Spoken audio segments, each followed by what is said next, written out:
Ladies, gentlemen, and others, welcome back to Boz Comics. Today, I just kind of wanted to tackle this idea of escapism. We hear it brought up so often in comic book discourse today. Um, we see a lot of creators, um, both in the mainstream and the indie scene. We see a lot of this in Comicsgate, even.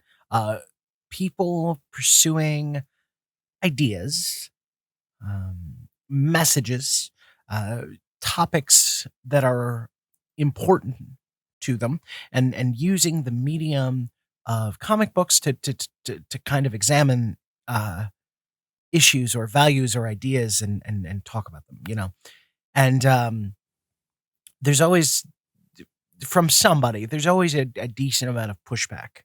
No matter what side of the political spectrum you're on, no matter what your particular values are, there always seems to be somebody in the comic book crowd rather, who takes exception to you talking about anything beyond um, generic good guy punches generic bad guy in the face. And there's a lot of appreciation for more nuanced, more complex stories, right? But it's just we keep seeing this idea brought up again and again and again.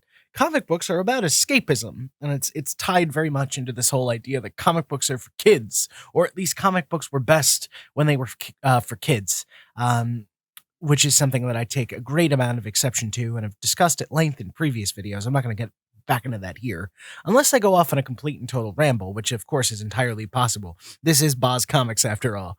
But in any case, we always hear this argument about escapism, and I really kind of wanted to take a look at that. Um, Maybe if I were more artistically inclined, I would write a comic about it and really piss some people off on a meta level. Anyway, I talked about this very briefly a couple of videos back, but I think that when we talk about escapism and how comics should be about escapism, I think what a lot of people miss is that there are many different kinds of escapism to consider. Sure, there is I would argue, the simplest. I'll even say most purist, right? Most purist, the purest form of escapism, which is just look at this fantastical story with crazy make believe elements. It's a flight of fancy, like there's a superhero flying around in a cape and he's fighting aliens or whatever. Like they're attacking the city. He just fights them off, goes home, kisses the girl, end of story. And woo, escapism. Or the hero goes off to this fantastical land, has great adventures with some drama along the way, overcomes great odds, comes home. There it is. So yeah, sure, that's a form of escapism, and I want to be clear, I don't think there's anything wrong with that. Um, that kind of escapism is not my preference, but I understand why people like it. And there are days where I'm really happy to partake in those kinds of stories. But there's another kind of escapism. There's a kind of escapism found in situations where subjects pertaining to our day-to-day life and our present moment are discussed. They are analyzed. They are kind of delved down into. And then those problems are met with a force that we would not normally see coming up against them, like a superhero or a vigilante like the Punisher. Right? Okay, actually, let me talk about the Punisher, right? The Punisher is a form of escapism. And I know the Punisher is like a big taboo topic right now because of police brutality discussions and all the protests and people wearing his insignia and all that. I'm not delving into that. Okay, not because I don't think it's worth discussing, that's not the topic of this video. Let's just look at the Punisher as he exists in the comics. I talk about this often. A scenario in which a Jeffrey Epstein type motherfucker. Is it Epstein or Epstein? I think it's Epstein. A Jeffrey Epstein type of character has like a giant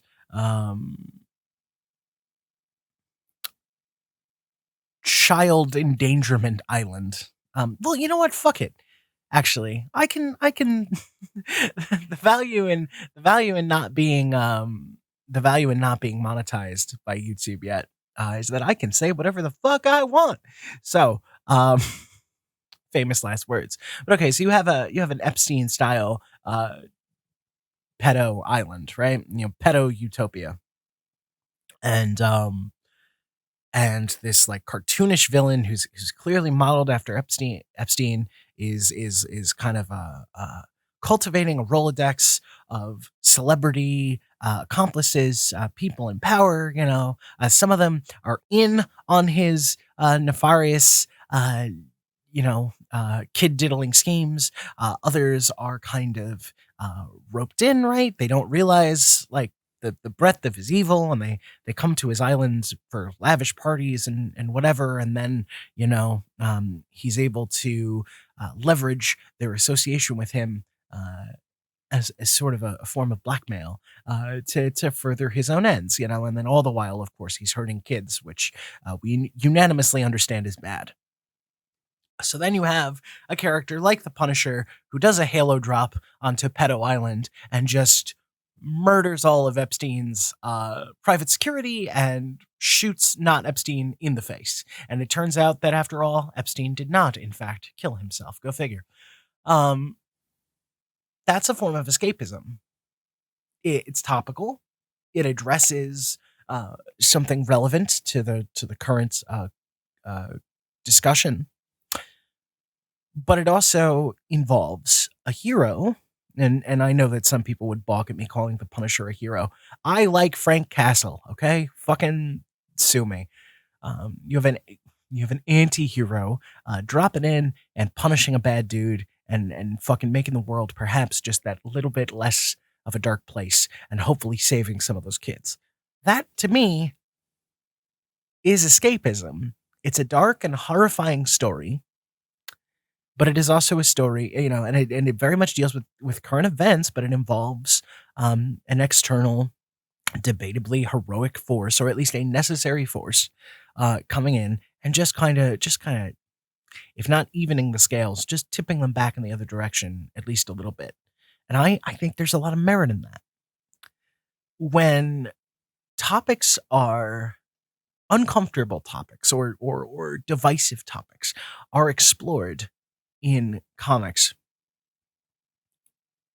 it's an opportunity to bring to them something else that you typically wouldn't see. When we complain about how comics need to be about escapism, I don't readily hear the same thing about movies. That does exist, right? But there seems to be more this like general understanding that something like film can be about literally anything and everything, and it's not obligated to cater to a specific audience. There seems to be much more of this idea that just like movies are a medium which can appeal to whatever audience they choose. Now there might be people that go online and they look at a film and they say like, oh God, look at this like propaganda, look at all this bullshit in this film, it's not worth your time, it's garbage. It's fine. And I will say, I've seen some movies that kind of made me go like, what the hell was the point of that? Black Christmas, I thought was the remake, the recent remake. I thought was utter trash with like a real toxic levels of misandry.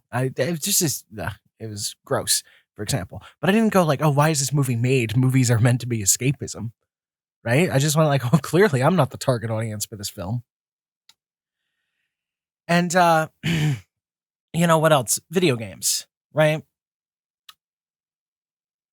Again, this is not a hard and fast rule, but generally we don't see a lot of discussions from pundits online talking about how video games need to be about escapism. Video games should not discuss serious topics. Video games should not push a message or an idea. Um, we might see pushback against whatever the particular message might be, or we might see pushback against being preached to, like we saw, like with the Last of Us 2.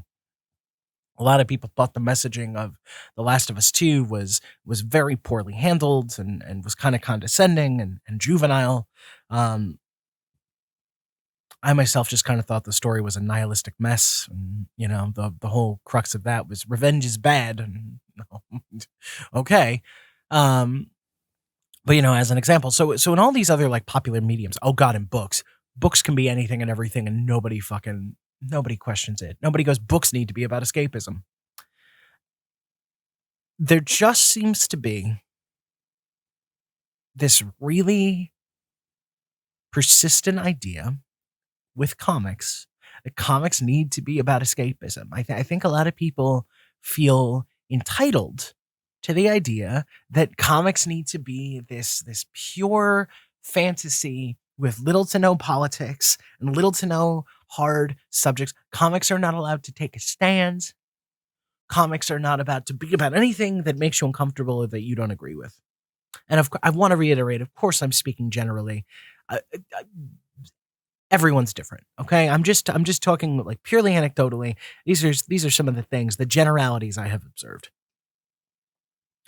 And I do think that comes back to the idea that for a long time, comic books were generally seen as little more than entertainment for children. And especially sometime in the 80s, that really started to shift, right? But if you go back, like even to some of the pulp heroes, right? Like when you saw characters like the Spider, right? Or such, or the Shadow, stuff like that. That we saw comics about pretty early on. A lot of those pulp heroes from like the 40s and 50s, or some of the horror comics, right? Some of the horror comics back in the day that preceded the Comics Code of Authority. A lot of that stuff was really dark and definitely had a moral to it. And it I don't want to say it wasn't made for kids, because I think a lot of people would understandably debate that. But what I will say is that a lot of the stuff that was directed at kids back in the day would never be directed at kids now.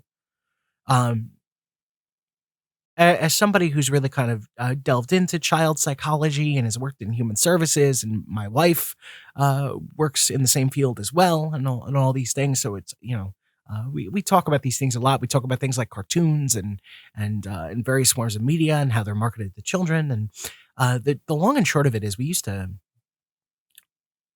This came back to the comic books are for children discussion after all. See, I told you it would happen.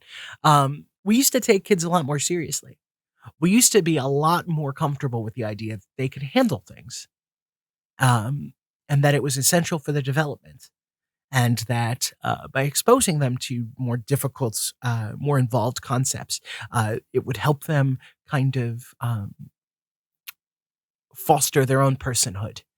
And I think that now, when we say comic books are for children, but that means something different nowadays when you try to push that idea, because I think what a lot of people are saying now when they say comic books are for children,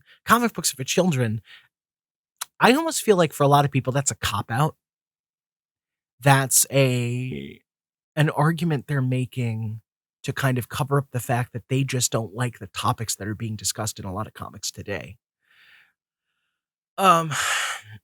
So, and I think that if we really want to move forward, I think one of the biggest things that we all could do is really better appreciate the difference between something that we don't like as individuals and something that is bad for the comic book industry.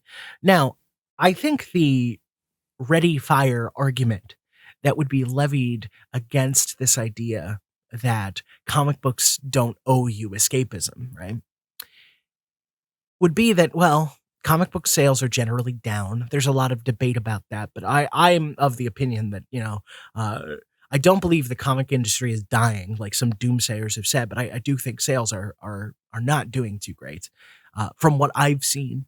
Um, but but um, a lot of people argue is that, well, we the sales are down and we have such a niche market to begin with. Comics is such a small space, relatively speaking. You know, um, even the most right now in the current industry, I think like the most popular books from like the big two sell like what, like 100,000 copies or something like that on a good day. Or I think it's close to, it's usually somewhere between like 50 and 100,000 copies or something. I don't have the fucking numbers in front of me. I'm sorry. This is not a numbers video, but it's something like 50, 60,000 copies, right? Those are the kind of numbers you see with the big books. Um, so with that in mind, the argument seems to generally be that, well, why would you want to alienate the audience that you have? Which, to an extent, I do agree with, right? And that comes more into the discussion of like how a lot of comic book professionals interact with consumers on social media platforms, right? Like, um, calling anyone who genuinely, and I do mean genuinely, just disagrees with you, right? And and says like, I really didn't like this story, and I don't think this fits the character, stuff like that. Um, just automatically calling them names, not a good look, not good for the industry. You don't even have to respond. You could just ignore the consumers or just say like, I'm sorry you didn't like it. I hope that things in the future appeal to you or whatever. Like, don't just start like dismissing them out of hands, because that will drive people away. However, when we see people being driven away because they don't like the stories that are being told, um, well, I mean, what there's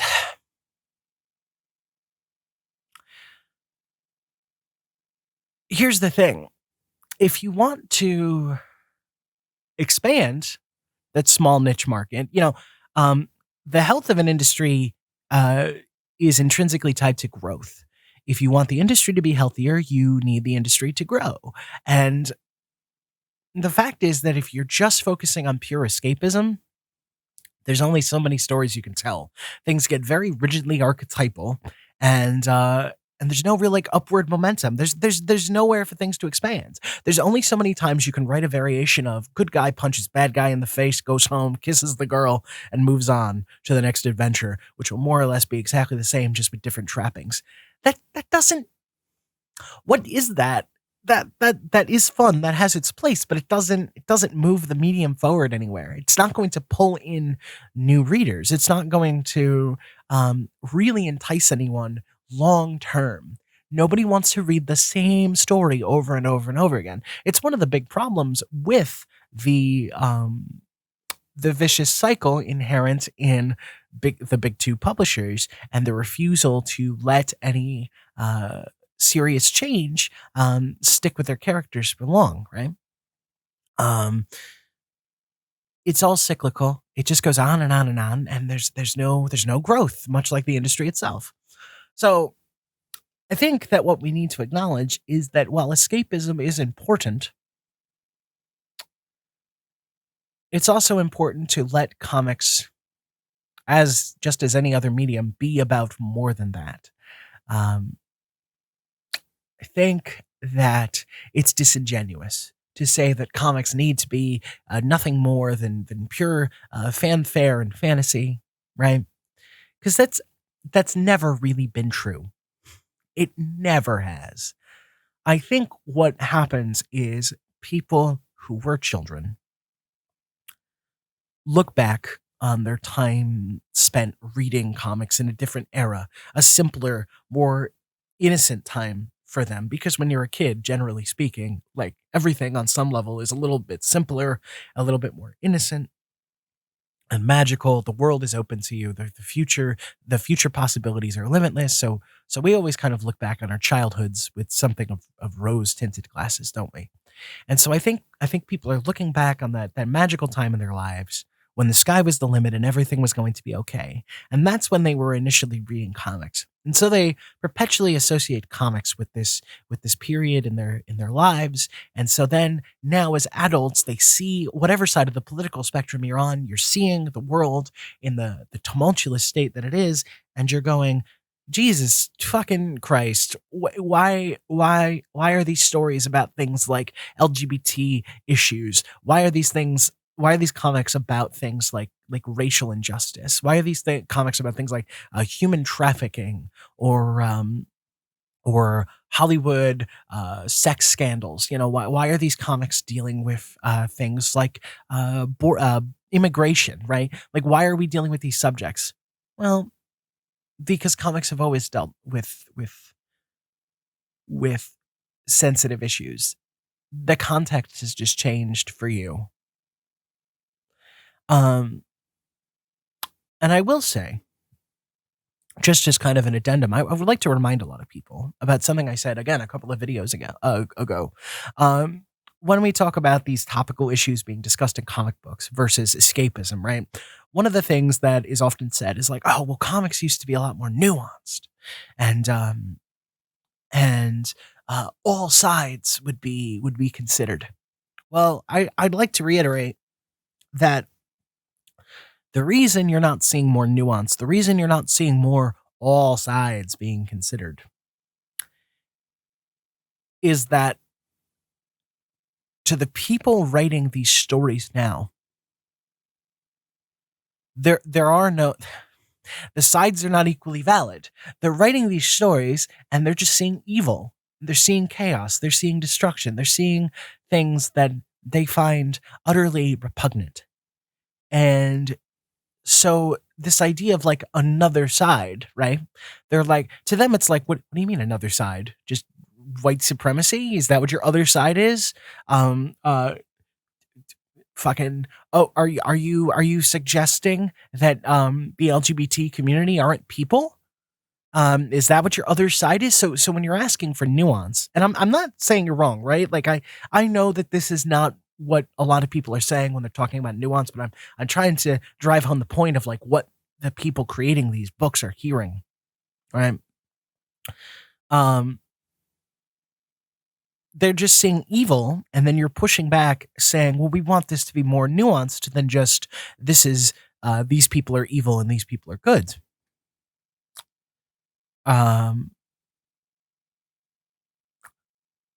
The issue is that these people writing the stories, they're not just doing it to make you angry. So you would have to completely change the way they look at the world and look at social political issues and change the way they look at people in order to get the kind of stories that you're asking for or the kind of perspectives that you're asking for. You're barking up the wrong tree. You're not going to change the minds of these people when it comes to their storytelling, because to them, it's pretty goddamn simple.